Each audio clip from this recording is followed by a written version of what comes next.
Hi, everyone. My name is Ryan Biller. I'm Superintendent of Tri-County Area Schools. Looking forward to sharing my story with you next in how I became a superintendent here in Tri-County. Welcome to the Discover Montcalm Podcast, where we are going to look at the communities, the businesses, the attractions, and the people that make up Montcalm County. Here is your podcast host, Dwayne Weed.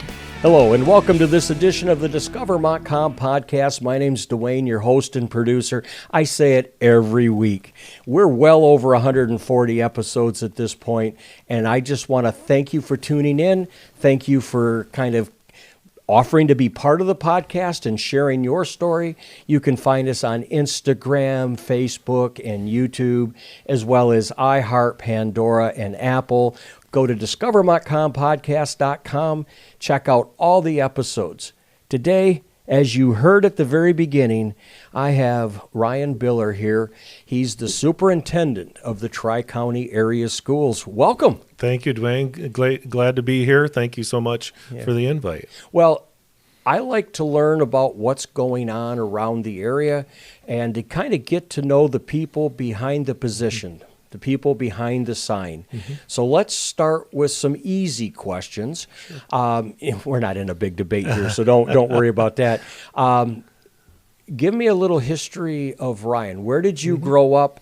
Give us a little, backstory. Sure. I'd be glad to. Thank you. So K-12, my formative schooling years were in Morley-Stanwood. I graduated from Morley-Stanwood in 1993 as a Mohawk and went on to college and didn't quite know what I wanted to do in life. Like many of our kids do when they graduate high school, they just haven't found the it yet or found that passion. And I knew I wanted to continue in sports, and I tried my hand at baseball. Went to Ferris to play baseball for a year, and then they did away with the program, and I found myself into coaching very quickly after that and transferred to Central Michigan University. So I got a degree in teaching that way in 1998, December of 1998. And I've been coaching ever since, I say, and once a coach, always a coach. Yeah. So while you were coaching, you were also teaching. Yes. So you what kind of classes were you teaching? Yeah, sure. So after I graduated, I long-term subbed for quite a year, the last half of that year of 1999. But I did get a job in Cadillac as my first teaching position. I was an 8th and 9th grade science teacher and in the middle school. So that was my first teaching career job in 1999. Okay. And so 14 years in the classroom later, I taught science and English. That's the areas of study that I had my degree in, and taught and coached baseball and basketball, boys and girls, and had about 5 or 6 years spent on girls basketball. I was the varsity coach up in Cadillac. So enjoyed my time with all of that, but quickly after those 14 years, moved right into administration and started my administrative degree. Okay. And about what year did you start moving into the administrative side? Yeah, so that was about 2014 or so, and so I started as an assistant principal at the junior high school at the same school I was teaching at. Right. So I was an assistant principal for 3 years and found a little prick at my heart that I wanted to do something more. And so set out on seeking a principal position. And so I did find that position in Harrison, at Harrison High School, just north of Clare. And so I was a principal over there for a couple of years. Great people over in Harrison, lots of lakes, lots of fishing, very similar to this area. And, and that's kind of why I was drawn to that area. And but 2 years of principal there, and then I spent 6.5 years as a principal back at McBain High School, just southeast of Cadillac area. So lived in the Cadillac area for 25 years, and that was my professional career before I became a superintendent here. So this is your first superintendent job? It is, yes. So kind of earning your dues? Worked my way up, yes. Learning. And you became superintendent of Tri-County area schools in what year? Yeah, so I've been here a year and a half. So that would have been January of 2024. Okay. I got the position there. Mr. Cummings, he resigned and moved on to a different adventure. And so I took over halfway through the school year, which was a little unique. That's got to be a little tough because, but coming into any position, I think that would be, because now all of a sudden it's under a new leader, under new leadership. Not only do you have to learn what's going on, you got to try to work in, what you feel is right based on what you see. Yeah, and you always can't move too fast on anything. You got to get to know the people, and like when you investigate and you do your listening tours around the district, and you hear of all the good things and the good people that are here doing the work. So there's not a lot to really change in a short period of time, but it's to get to know the people. And I've enjoyed doing that over the last year and a half. And but those first 4, 5, 6 months were difficult as they were trying to get to know me, our teaching staff, administration, and yeah, it was a little hectic for sure, but I loved it. We moved down closer to the area, so now it's much easier to be around. Well, as a former Mohawk, mine was a couple decades before yours, but we won't go. We won't go into that. But it's kind of the small town living. Yeah. When you came here, Cadillac's a little bigger. McBain's smaller, maybe same size, What was some things that you first noticed about the area? Not school, but of the area when you came back here and started, I guess, looking around? Yeah. Well, I've always had an affinity for rural schools, small schools. It really is where I grew up, and my experience took me. Cadillac, for as big as it is, it's kind of, it has a very wide spread. There's some rural pieces into it, some areas that have some difficult families and students who are struggling. And rural families have a unique set of challenges, and I feel like I can identify with all of those. I've grown up with those myself, and so being able to know how hardworking folks in the rural areas, what their values are, I can really I'm drawn to that. I have an affinity for that. So it really settles for me.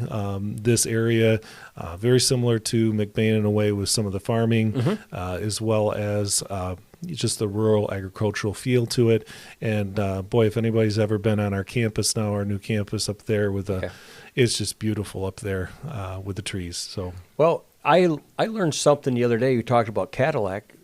Mid-'70s, KISS came to town and did a concert at the high school. At the high school, right in there. That would have been at the start of their big run. But you think about that, and the mayor was all dressed up. It was quite an ordeal. So maybe you can bring a big band in here to into the Howard City area, and we could just have some fun with it.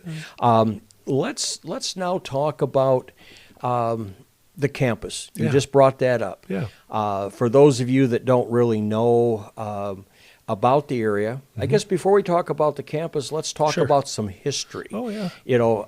We always hear these schools, and in this particular case, it's Tri-County area. When did it become Tri-County, and what was it before? Yeah, so truly, this is a little bit of a history deep dive, and for the full story, you can go to our website and get that district. What is the history. website address? Yeah, so it's www.tricountysschools.com. Okay. So if you go there and go to district history, it'll give you all the history around it. We've had some very beneficial people to the community that have contributed to the stories.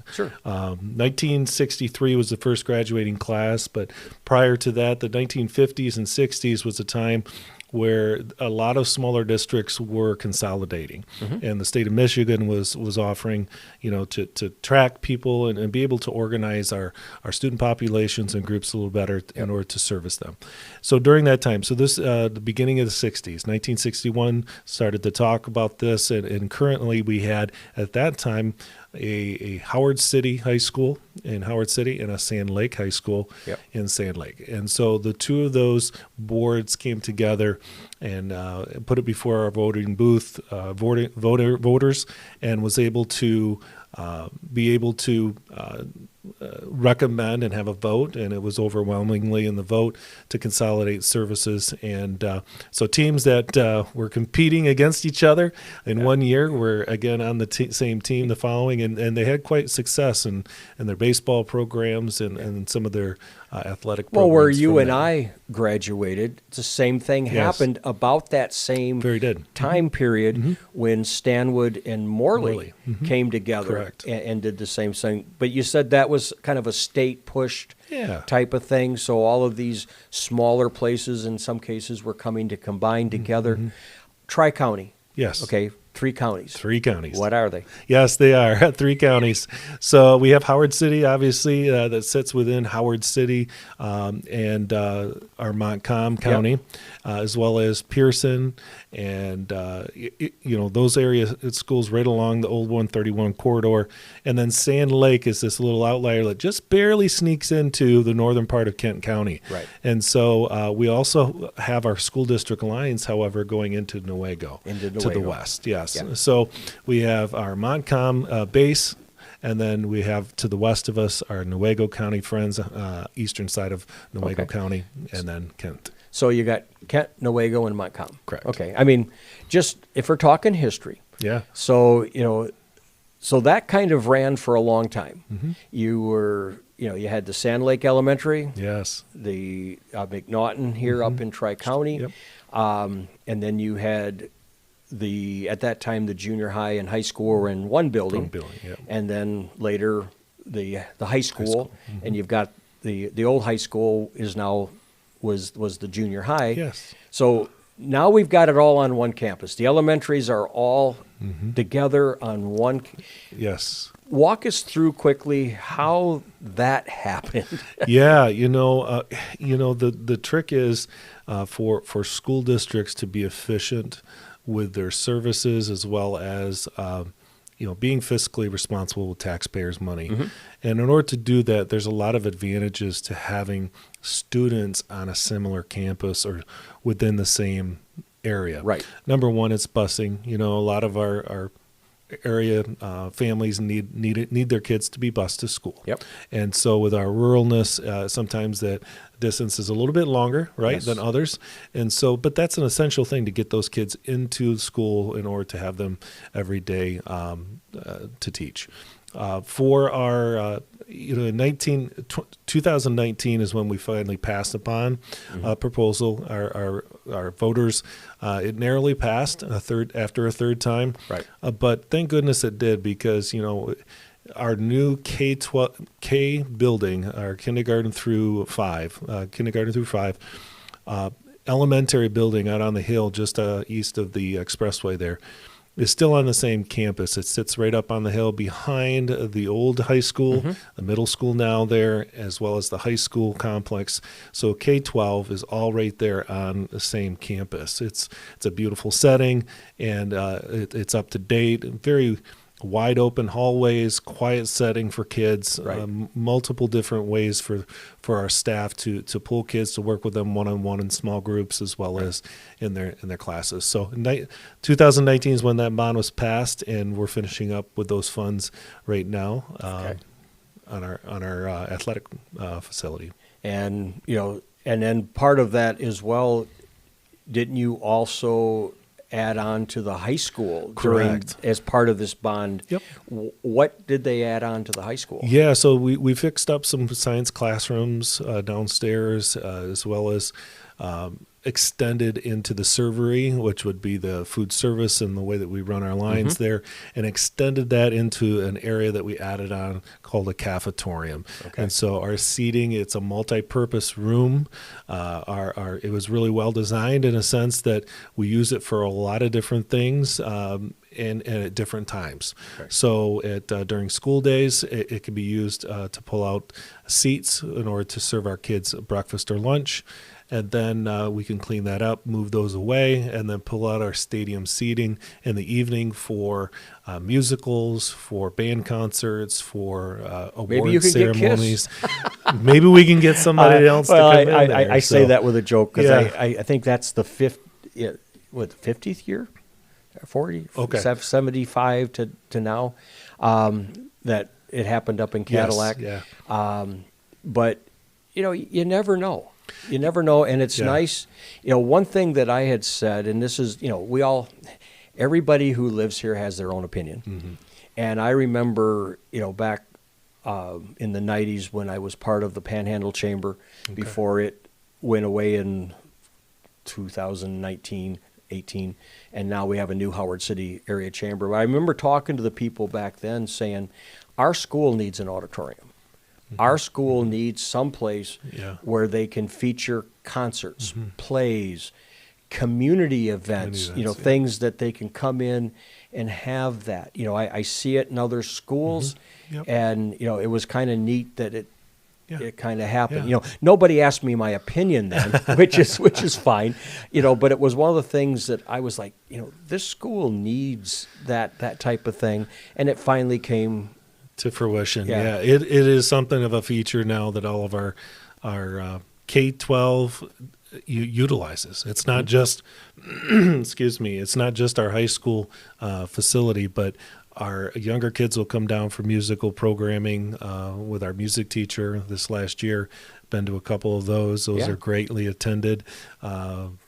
Parking lots packed out. It's really a good field, and it's a nice presentation area to be able to do that in too. Well, before that, it was the gym, and that was echoey and big, and a gym's a gym. A gym. That's what they did though back in that time. So we're now, we've got the campus. Things are kind of rolling along. You're beyond your sea legs now. You're a year and a half into it at the time of this recording. What is some of the things that have been happening that you can share? And I know that as the years go on and this gets found on some search engine somewhere, things are always changing. Yes. One thing we know is life has changed. But what are some of the things that, having it all on one location or one campus to just what's going on in education today at Tri-County? Yeah, so there's a lot, we always battle like other schools at this point in time. It's 2025-26 school year on the coming up here just around the corner. And with that, we're about five years out from a pandemic when COVID hit us, and so I think many public schools are navigating the world of education now, and part of that story is educational choice, where kids and families can go where they would like to go, and have those services. So, as always, I think we're looking for ways to be attractive for our families to stay here in Tri-County, and all of the good things that we have to show. With that cafetorium, we've got an outstanding music department. Our art, we had art displays in there as well during, I know, our chamber area event that happened. Yeah. We had some young artists, and so we displayed that. So we have an outstanding art program, and as well as our athletics. We're at the end of our bond, as I said earlier, here in 2025, and our athletic stadium facility is getting upgraded, and to have a safe ADA compliant kind of entrance with some new ticket booths and new entrance area, as well as a brand new separate building for concessions and restroom facilities that were very much needed for a long time. We get by with what we get by with until we're all of a sudden going, oh my goodness, we can't do this, but there again, time, change, all of this is going on. Since you've been here, And I'm going to have you go back into your memory here a little bit. I know it's only a year and a half, but is there something that's happened in the last year and a half that kind of made you laugh, and like a funny moment in Ryan's, like, oh my goodness, that's happened in the school? Well, I can tell you that I've ran into a couple of former Mohawks from Morley-Stanwood that are now Tri-County parents, right, of kids in our district. I was, right. I am, and there's such overlap with all this area here, and so that was kind of funny to see those people in the district in sporting events and other things when I bump into them. So that makes me chuckle, and it's nice to chit chat and catch up with people you haven't seen in 20 years. Well, my kids used to say, because my wife also graduated from Tri-County, that whenever something happened and I would do something wrong with a math problem, they'd say, oh, it's that Morley math. So it was always nice when they messed up and I could say, oh, that Tri-County math. Tri-County math. But there's that little, I know that from our standpoint, it's been a great place to raise our kids. Good. We've enjoyed it here. Good. My business, I didn't realize when we came here how this location, I'm a half hour from Big Rapids, half hour from Grand Rapids. Cadillac's only 45 minutes. I mean, this place, we couldn't have picked a better location, and it's also nice to see the deer and the turkey in the backyard. Yeah. So that's good. It's like better than being in more of a city where you've got the pavement and all that, and houses on top of each other. You got a little more elbow room. Yeah, a little bit more elbow room. Right now we got the cows in the back. It's like, okay, they might bellow once in a while, but that's all right. Yes. It's better than houses. Yes, you bet. That's my opinion.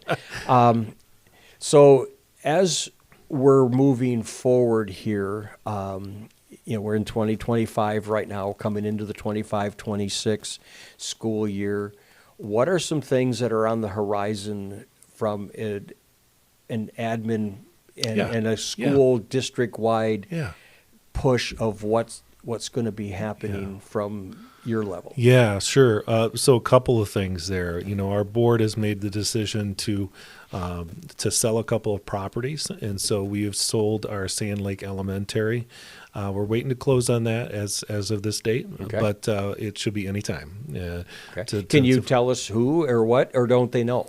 And I don't disclose anything that's going to get you in trouble. I'll just share. It's a housing development company who's going to turn that into some apartments and things for a ground level, base level. So that.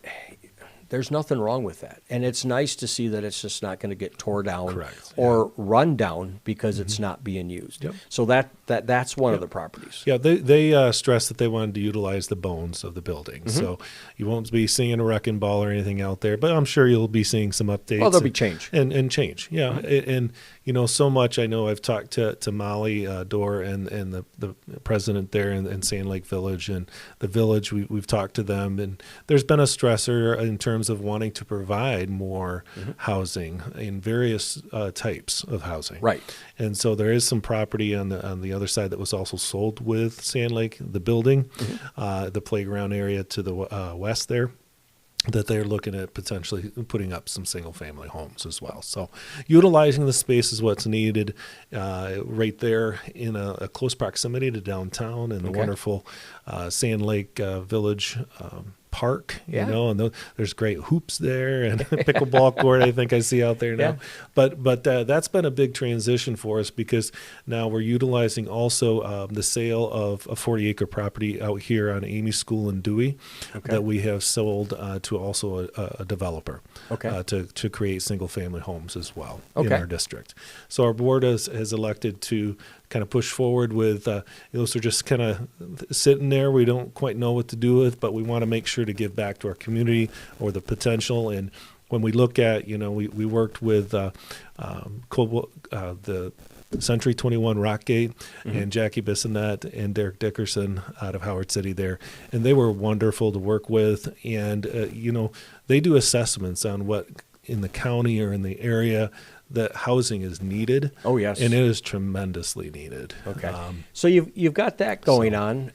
There's also some changes in the local elementary school Correct. here in Howard City. Yes. Share what's going on there. Yeah, so we also had our McNaughton Elementary, right? And so we are repurposing that building so it can hold our programming that was kind of outgrowing our oldest building now in the Edgerton building downtown.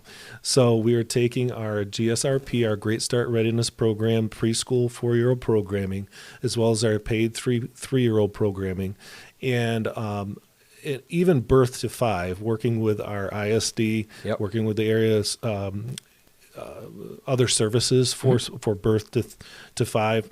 We're working to build out and scale out that building at McNaughton for an early learning center, as well as just a learning center as a whole, because we're also holding our alternative ed upstairs in Edgerton. So we're going to try to hopefully build out that as well in the northeast corner of Edgerton. It makes sense to try to consolidate things that are similar.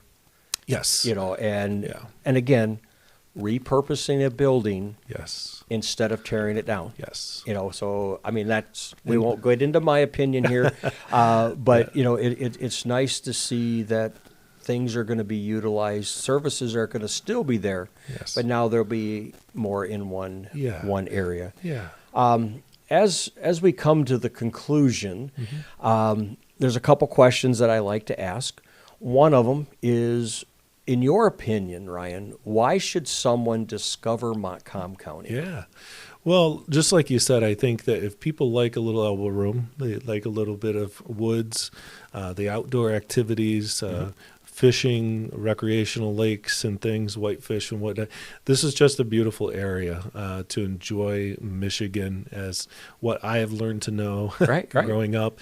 And so there's a lot of activities to do. There's a lot of just beautiful landscape, animals, as well as, good people. Yeah. I think there's great people in this area that have such a good sense of value, family, and close-knit. And we have some very dedicated, people who follow our district, even that don't have kids in a district now and they've moved on and they're older and they have families of their own. They still follow Tri-County athletics and students. And we're continuing to look at ways that we can bring different programming to the school district in order to acquire interest, and always looking ahead at what the next 50 years is going to bring, and to set our district up so that we can have successful citizens that we graduate and stick around to keep us going around here. Just keep it going. Yeah. The last question is there anything that we haven't talked about that you'd like to share? And it's okay. I mean, it's just we've touched on a lot of things, but is there anything in closing that you'd like to make sure that we get out there? I want people to continue to know that we're working behind the scenes to have future plans. Our Board of Education is extremely motivated to getting give an overhaul to the district in terms of the looks and the feels and updating. We're going to get some more signage, some different things with our athletic facility on the horizon coming up that are going to continue to work. And we're excited about the next steps of where we're going. And I'm excited for really, that learning center to give an opportunity for families who maybe that's their first kid that they've had. Right. And they can bring to our facility to get a lot of services before they begin their schooling age. And set them up for success is the key in order to have success in the future. So we're committed to doing those things. Our administration is, and we've had an outstanding, our leadership team down there at Sand Lake and the Educational Service Center. We have a new director of finance who is doing a wonderful job. Corey Bordeaux, as well as a new director of assessment and accountability. I call it a curriculum director, kind of jacked up a little bit in Corey Mervin.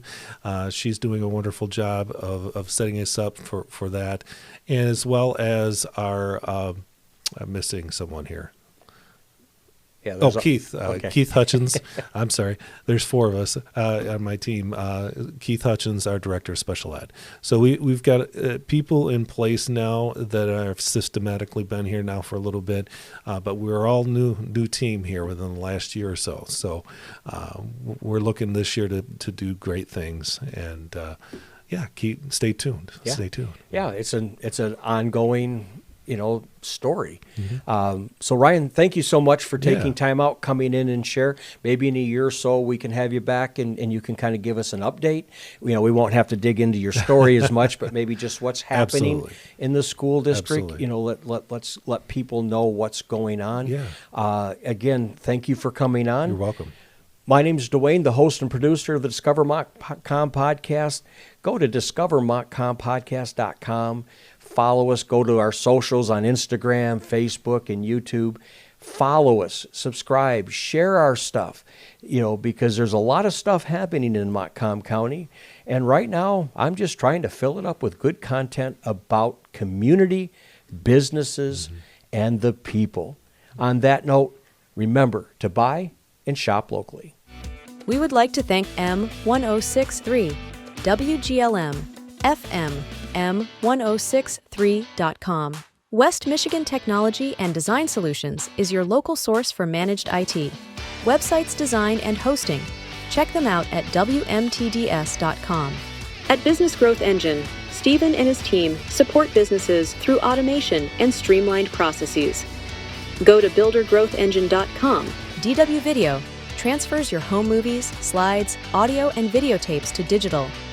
They produce and design websites, create business and social media videos, TV commercials, and family storytelling videos.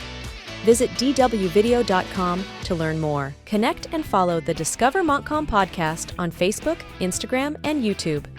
Check out all our episodes at discovermontcalmpodcast.com. We look forward to featuring your business, community, nonprofit, events, and more. Contact Dwayne at 231-250-9624, 231-250-9624. Thank you for tuning in and following the Discover Montcalm Podcast.